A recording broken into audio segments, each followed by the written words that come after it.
The arrangement of the Qur'an is one of many reasons why Muslims believe that it could only have come from God. In fact, modern research has discovered a remarkable structure in the Qur'an known as ring composition. To demonstrate this, let's analyze the second chapter of the Qur'an known as Al-Baqarah, the cow. This chapter consists of a total of 286 verses. The entire chapter can be divided into 9 groups based on theme. The first group of verses talk about faith and unbelief. This mirrors the theme of the last group of verses. The second group covers God's creation and knowledge. This again mirrors the second to the last group's theme. The third group discusses the law given to the Israelites, which mirrors the giving of law to the Muslims in the 7th group.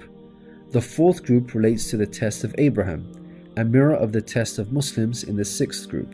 The middle group, the 5th group, is the central theme of the entire chapter, the change in direction of the Muslim prayer. We have made you believers a middle nation, so that you may bear witness to the truth before others. We only made the direction the one you used to face in order to distinguish those who follow the messenger from those who turn on their heels. This turning point was the change in direction of the daily prayers from Jerusalem to Mecca, which represented a big test for the believers. We find the mention of this important turning point in exactly the middle of the chapter, the 143rd verse. Moreover, this verse even contains the word middle. Together, these 9 groups form a giant ring composition. As you can see, ring composition is structured as a sort of circle, with the central meaning placed at the center. You can think of it in terms of a mirror, so ring composition is the equivalent of putting a mirror in the middle. What is mentioned in the first half will be reflected in the second half. Things can be taken a step further. If we examine these 9 groups, we find that they each contain sub-ring compositions. So what we have is rings within rings. For example, here is the 8th group with the theme of God's creation and knowledge. We can see that the beginning and the end both have the themes of giving and charity, and the central theme of God's power and knowledge is placed in the middle. Things can be taken further still. This sub-ring contains yet another ring within itself. This is the 255th verse known as Ayat al-Kursi, the verse of the throne. Just like the chapter which contains it, the verse of the throne can be divided into 9 groups based on theme.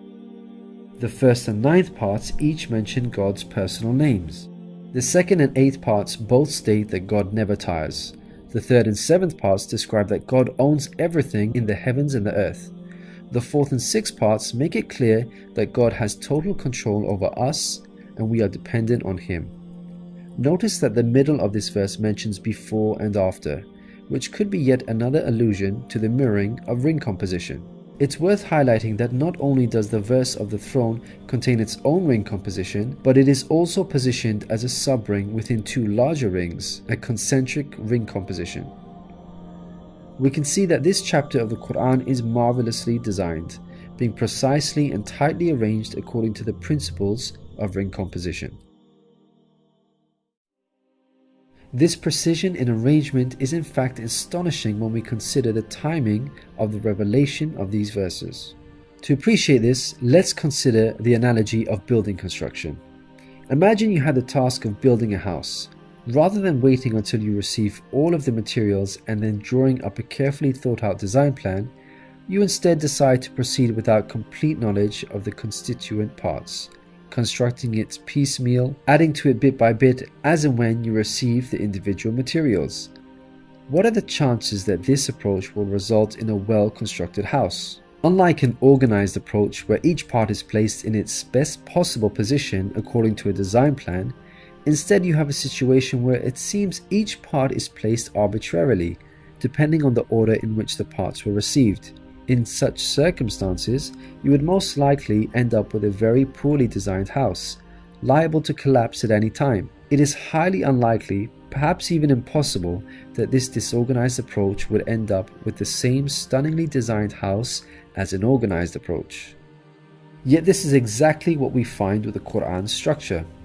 The builder in our example is the Prophet Muhammad, peace be upon him. The house that he began to build since its first verses were revealed to him is the Qur'an. The rooms and bricks in our construction example are its chapters and verses. He can never have a design plan in place for the Qur'an because the revelation of many of its verses depended on events that were out of his control, such as the social developments and challenges that he faced throughout his prophethood. For example, believers would come up to him and question him on a particular matter, or his enemies would challenge him. The responses in the form of revelation would then descend on him, addressing the specific situation that he was facing.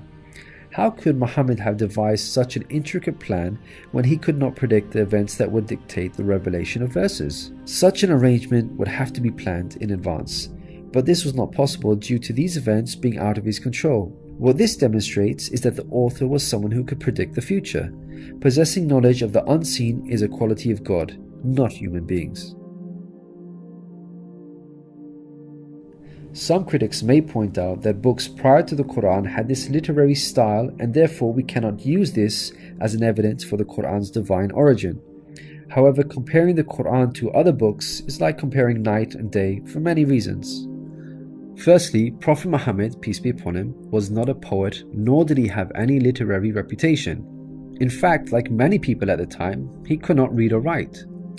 Secondly, most people would assume that the Qur'an is arranged chronologically, starting with the first revealed verse and ending with the final revealed verse. This is the order in which books are typically written, in a logical sequence starting with the beginning, then the middle, and finally the end. But the way the Qur'an was composed is unlike any other book.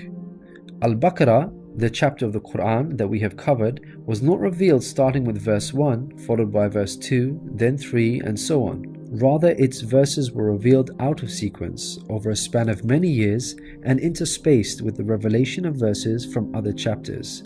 The Qur'an's unusual manner of revelation makes implementing ring composition much more difficult than conventional books. Thirdly, conventional books follow an editorial process by undergoing multiple stages of editing, which allows the author to gradually refine the text over time. However, the Qur'an did not undergo an editorial process. Prophet Muhammad, peace be upon him, would place the verses in their positions as soon as they were revealed to him. With each new verse, he would not go off and review what had been previously revealed to see where he can position them in order to maintain a ring structure. Rather, spontaneous revelation was immediately followed by the placement of the verse, its position fixed. When we look at the history of the Qur'an's compilation, there is not a single instance of a verse being moved around in order to make it fit a ring composition. Fourthly, achieving ring composition in conventional books is much more feasible as the author has complete control over the content, allowing them to plan their structure ahead of time. As we've already seen with the Qur'an, its content was circumstantial as it was tied to events that were out of the control of the Prophet Muhammad, peace be upon him, and therefore he could not plan a structure ahead of time. Fifthly, the Qur'an was first revealed as an oral recitation, not in written format.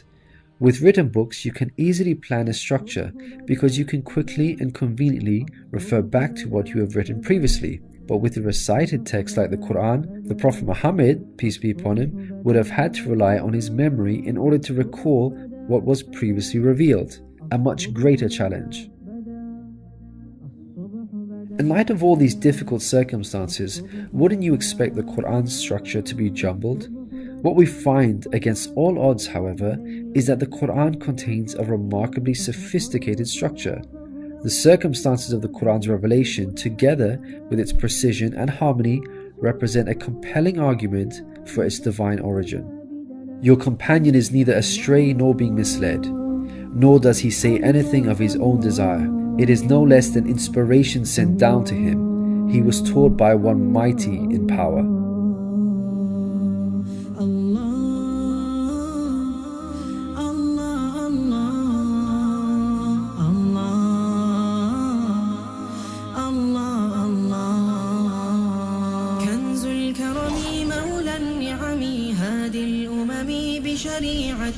كنز الكرم مولى النعم هادي الأمم بشريعته الله الله الله